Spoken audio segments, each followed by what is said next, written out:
Alright guys, good morning. कैसे आप सभी? स्वागत है आप सभी का street and stories with rishis new vlog में। गाइस आज हमारे 10 डेज चैलेंज का डे 4 है। तो गाइस अभी मैं उठ चुका हूँ एंड फ्रेशन अप भी हो चुका हूँ। सो अभी हम जाएंगे अपने लिए फटाफट ब्रेकफास्ट प्रिपेयर करने। एंड गाइस अगर आप देखोगे तो मैंने अपने रूम में पूरा लैपटॉप का पूरा सेटअप भी ऑन कर दिया है, यानी कि आज मॉर्निंग से ही हमें बहुत ज्यादा फोकस करना है। सो उसके लिए हम शुरू हो गए। कल भी मैंने कई सारी कंपनीज में अप्लाई किया था, बट कई सारी कंपनीज क्या होता है वो आपको तब कॉल करती है जब आपकी जॉब ऑलरेडी कहीं लग चुकी होती है, तो बहुत ज़्यादा इनएक्टिव होती है, या ये कह सकते हैं कि उनके पास ऑलरेडी बहुत सारे एप्लीकेशंस होते हैं जिसकी वजह से वो नहीं रीच कर पाते सभी को।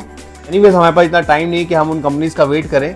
हमें जो अपॉर्चुनिटी मिलेगी हम उसको ग्रैब करेंगे, क्योंकि हमें अपनी लाइबिलिटीज को भी देखना है। अगर आप मेरे पीछे देखोगे तो मेरा लैपटॉप वगैरह सब ऑन हो चुका है, बस अब मुझे बैठ करके अपनी जॉब हंटिंग शुरू करनी है। सो वो करेंगे गाइस। सो गाइस हम मेक श्योर करेंगे कि अगर आप हमारे साथ जुड़े हुए हैं तो हम आपको कुछ ऐसे टिप्स दें जो आपको वैल्यूएबल हो एंड वो गेम चेंजिंग हो आपके आगे के फ्यूचर के लिए। सो चलिए गाइस ब्लॉग की शुरुआत करते हैं बिना किसी रुकावट के। Let's go. सो गाइस हम जा रहे हैं डो प्रिपेयर करने। डो प्रिपेयर करने से पहले कुछ चीज़ों का ध्यान देना होता है। मैं उन्हीं चीज़ों पे वर्क कर रहा हूँ। पहला कि ये मैं थोड़ा सा अजवाइन डालता हूँ, तो गैस्ट्रिक वगैरह में हेल्प करता है एंड मुझे बहुत पसंद भी है अजवाइन। एंड ये रहेगा आपका थोड़ा सा नमक।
सो गाइस अभी मैं जा रहा हूँ अपना ब्रेकफास्ट करने। तब तक के लिए गाइस ब्लॉग में आप बने रहिए, स्टे ट्यून्ड।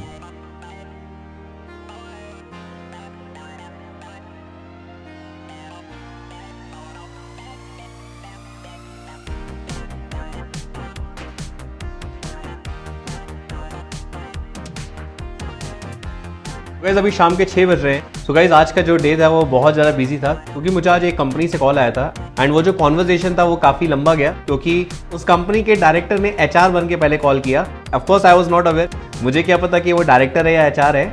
सो जब अच्छा डिस्कशन हुआ देन लेटर ही रिवील्ड हिमसेल्फ कि I am the director of the company. Then I got to know. ये स्टेप्स भी काफ़ी ज़रूरी है गाइस कि जब आप किसी एम्प्लॉय को हायर करते हो तो आपको उसका इन एंड आउट पता हो कि आप किस चीज़ के लिए हायर कर रहे हो। वो क्लैरिटी मिलती है पहले से ही बोथ द साइड, क्योंकि एक एम्प्लॉय क्या एक्सपेक्ट कर रहा है कंपनी से एंड उस कंपनी का मालिक क्या एक्सपेक्ट कर रहा है उस एम्प्लॉय से, वो पहले ही क्लैरिटी हो जाती है। So that will become ease for your job. And पूरा दिन निकल गया गाइस जॉब हंटिंग में। मैंने कई सारी कंपनीज में अप्लाई किया, plus and side by side मैंने वीडियो एडिटिंग भी की अपनी। सो गाइस अभी हम जा रहे हैं अपने लिए चाय बनाने। चाय पीने के बाद हम अपने लिए डिनर बनाएंगे। सो गाइस व्लॉग में आप बने रहिए, तब तक स्टे ट्यून्ड।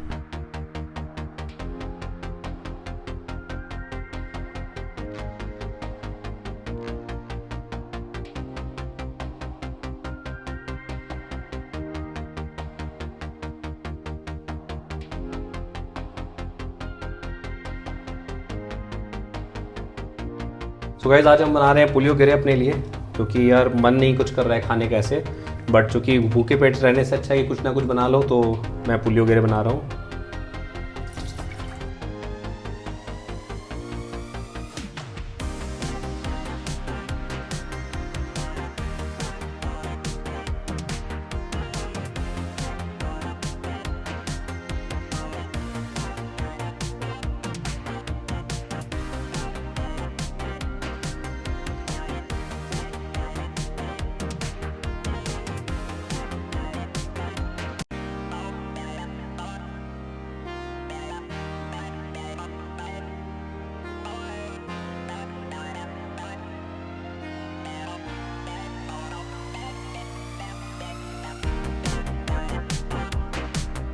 गाइस आज का हमारा ये टॉपिक उनके लिए है जो आज भी सोचते हैं कि क्या इंग्लिश बोलना ज़रूरी है या नहीं, और स्पेशली तब जब आप एक कॉर्पोरेट कंपनी के लिए लुकआउट कर रहे हो। मैंने अपनी पढ़ाई एक छोटे कॉलेज से की थी जो शायद लखनऊ में फेमस है, बट लखनऊ के बाहर कोई नहीं जानता उसे। ये तो था ये मेरे कॉलेज का बैकग्राउंड। मेरे जैसे ऐसे कई सारे बच्चे होंगे जो ऐसे कॉलेजेस को ऑप्ट करते होंगे अपने करियर के लिए।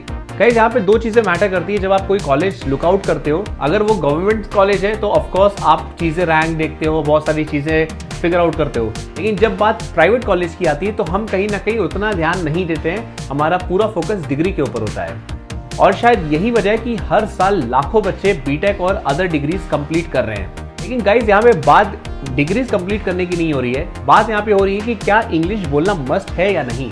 गाइज मेरे कॉलेज की अगर मैं बात करूँ तो मेरे कॉलेज के कई सारे मेट्स ऐसे हैं जो आज भी जॉब में स्ट्रगल करते हैं, जॉब पाने के लिए स्ट्रगल कर रहे हैं, और कई ऐसे हैं जिन्होंने अभी जॉब शुरू तक नहीं की है, या अगर शुरू की है तो 1 साल तक उन्होंने किया एंड उसके बाद आज भी वो स्ट्रगल फेस कर रहे हैं। एंड मैंने कुछ लोगों से बात किया जिनको मैं जानता था, तो मैंने ऑब्जर्व किया उनमें से कई सारे लोगों को इंग्लिश बोलने नहीं आती है, एंड उस चीज़ को वो पिछले कई सालों से बोलते चले आ रहे हैं। गाइज मैंने बीटेक किया था 2016 से 2020 के बीच में, एंड 2016 से लेके 2025 के बीच की टोटल 9 साल हो चुके हैं। जिन लोगों से मैं 2016 में मिला था और आज जब मैं उनसे 2025 में बात करता हूं तो उनका प्रॉब्लम सेम रहता है, एंड उनसे सुनने को मिलता है कि वो स्ट्रगल कर रहे हैं जॉब पाने के लिए, क्योंकि वो इंग्लिश में इतना अच्छा बोल नहीं पाते हैं। अगर मैं अपनी बात करूं तो मुझे भी इंग्लिश बहुत अच्छी बोलने नहीं आती है, बट मैं 70% बोल लेता हूँ इंग्लिश, जिससे मेरा काम चल जाता है। किसी भी कॉर्पोरेट सेक्टर में मैं काम कर सकता हूँ। 70% का मतलब ये होना चाहिए कि आप अपने सेंटेंस मेक कर सकते हो, आप बात कर सकते हो किसी से इंग्लिश में, आप अपने एक्सप्रेशंस रख सकते हो, एंड अगर आप कॉर्पोरेट सेक्टर के लिए लुकआउट कर रहे हो तो वहाँ पे आप सर्वाइव कर सकते हो।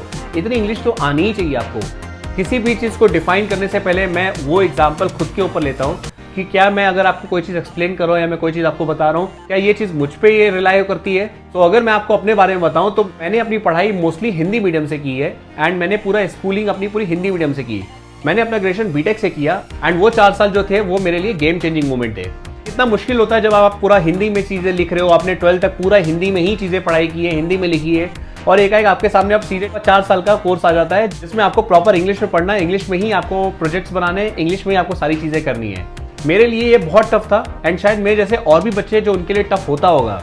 गाइज एक चीज़ थी जो मुझे हेल्प की इंग्लिश बोलने में और मेरे फ्यूचर ग्रोथ में, वो था मेरा निरंतर प्रयास करना। इसके रिगार्डिंग मैं आपको एक स्टोरी बताता हूँ। गाइज जब मैं 3rd ईयर में था तो उस टाइम पे मेरे कॉलेज में कैंपस ड्राइव लगा हुआ था, एंड कंपनीज को चाहिए थी MBA के बच्चों को हायर करने के लिए।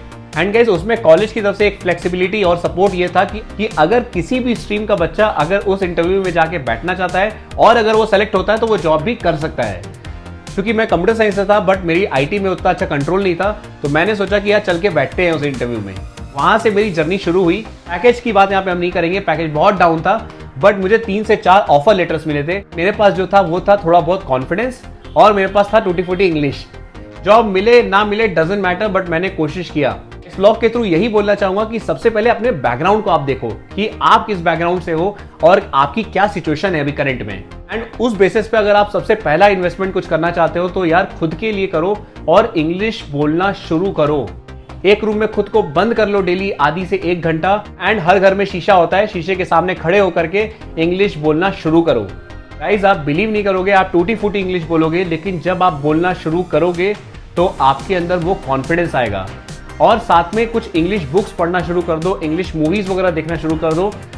मूवीज का मतलब ये नहीं कि सिर्फ मूवीज वॉच कर रहे हो, उसके नीचे जो सबटाइटल्स आते हैं, जब आप कोई मूवीज वगैरह देखते हो तो उसमें कोशिश करो कि सबटाइटल्स जो चल रहा हो उन सबटाइटल्स को देखो, उससे जो आपकी ग्रामर में थोड़ा बहुत एडिशन होगा। गाइस आज हम सभी 2025 में हैं, लेकिन ये जान के आपको बहुत शॉकिंग होगा, आज के टाइम में भी 60% non IT companies English basis पे ही जॉब में आपको लेती है, वो भी इंडिया में। सो गाइस आप समझ सकते हो कि इंग्लिश बोलना कितना जरूरी है अगर आप जॉब करना चाहते हैं। तो गाइस ट्राई करो, कोई भी इंसान परफेक्ट नहीं होता है। मैं खुद भी इंग्लिश में आज भी लड़खड़ाता हूँ, लेकिन मैं इंग्लिश बोलता हूँ। तो इन चीज़ों का आप ध्यान रखिएगा। आज के ब्लॉग में इतना ही। आई होप आपको हमारा एक छोटा सा ब्लॉग पसंद आया होगा। गाइज अगर आप चैनल पर न्यू हैं तो यार चैनल को सब्सक्राइब कर दीजिए एंड बेल आइकन को प्रेस कर दीजिए, जिससे हमारे आने वाली सारी ब्लॉग्स आप तक पहुंच सके। मिलते हैं गाइज नेक्स्ट ब्लॉग में, तब तक के लिए आप अपना और अपने घर वालों का ध्यान रखें। Bye bye.